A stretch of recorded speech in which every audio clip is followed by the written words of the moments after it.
February 26, 2020, House Armed Services Committee, General Mark Milley. We know we're not going to defeat the Taliban militarily, and they're not going to defeat the government of Afghanistan militarily. You really blew that call, didn't you, General? I believe that that was an issue of strategic stalemate, and that if we had remained in Afghanistan with the advisory levels of effort, then the government of Afghanistan. Well, that's an interesting Afghan answer to a security question. forces. It's just not one I asked. You spent more time with Bob Woodward on this book than you spent analyzing the very likely prospect that the Afghanistan government was going to fall immediately to the Taliban, didn't you? Not even close, Congressman. Oh, really? Because you said right after Kabul fell that no one could have anticipated the immediate fall of the Ghani government. When did you become aware that Joe Biden tried to get Ghani to lie about the conditions in Afghanistan? He did that in July. Did you know that right away? I'm not aware of what President Biden. You're not aware of the phone call that Biden had with Ghani where he said, whether it is true or not, we want you to go out there and paint a rosy picture of what's going on in Afghanistan. You're the chief military advisor to the president. You said that the Taliban was not going to defeat the government of Afghanistan militarily, which, by the way, they cut through them like a hot knife through butter. And then the president tries to get Ghani to lie. When did you become aware of that attempt? Well, there's two things there, Congressman, if I may. One is what I said was the situation was stalemate, and if we kept advisors with there, the government of Afghanistan and the Army would have still been there. That's what I said. Whether that's right or wrong, I don't know. But it seems wrong now with well, the Taliban in we control. withdrew all the Question for Secretary Austin. Secretary Austin, are you capable of assessing whether another has the will to fight? No, we're not, and that's the point that the chairman made earlier. So. That's just like an incredibly disappointing thing for the Secretary of Defense to simply say, I can't assess whether someone has the will to fight, but it is consistent with your record. I mean, during the Obama administration, I think they gave you about $48 million to go train up some folks in Syria to go take on the Assad government, and I think your testimony was that only 4 or 5 survived first contact with the enemy.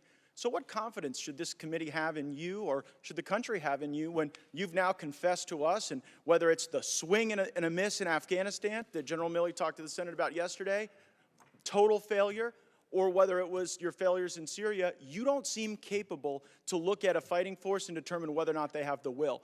Well, Is that an embarrassing? You recall, Congressman, that the end result was the SDF that we stood up that was very, very instrumental in turning the tide of battle up in Syria.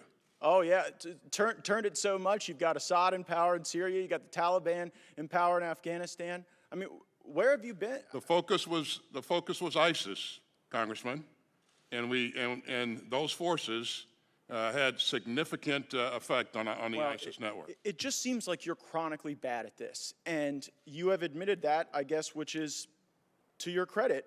But you know, when people in the military, like Lieutenant Colonel Stuart Scheller, stand up and demand accountability, when they say that you all screwed up, when they point out that General Milley's statement that that the government of Afghanistan is not going to get defeated by the Taliban, well, he ends up in the brig. And you all end up in front of us, and your former employer, Raytheon, ends up with a lot of money, and we have poured cash and blood and credibility into a Ghani government that was a mirage. It fell immediately. And while the guy sitting next to you was off, talking to Phil Rucker and was off doing his thing with Bob Woodward, we were buying into the big lie. The big lie that this was ever going to be successful and that we could ever rely on the Afghanistan government for anything at all. You know, General Milley, you kind of gave up the game earlier when you said you wanted to address elements of your personal conduct that were in question. We're not questioning your personal conduct. We're questioning in your official capacity going and undermining the chain of command, which is obviously what you did. You've created this whole chain of communication narrative. Did not undermine the chain of command in yeah, any manner, you did. shape, or form. You absolutely did. And it did not. Well, you know what? You said yesterday that you weren't going to resign when senators asked you this question, and I believe that you guys probably won't resign. You seem to be very happy failing up over there. But if we didn't have a president that was so addled, you all would be fired, because that is what you deserve. Ms. Houlihan is recognized.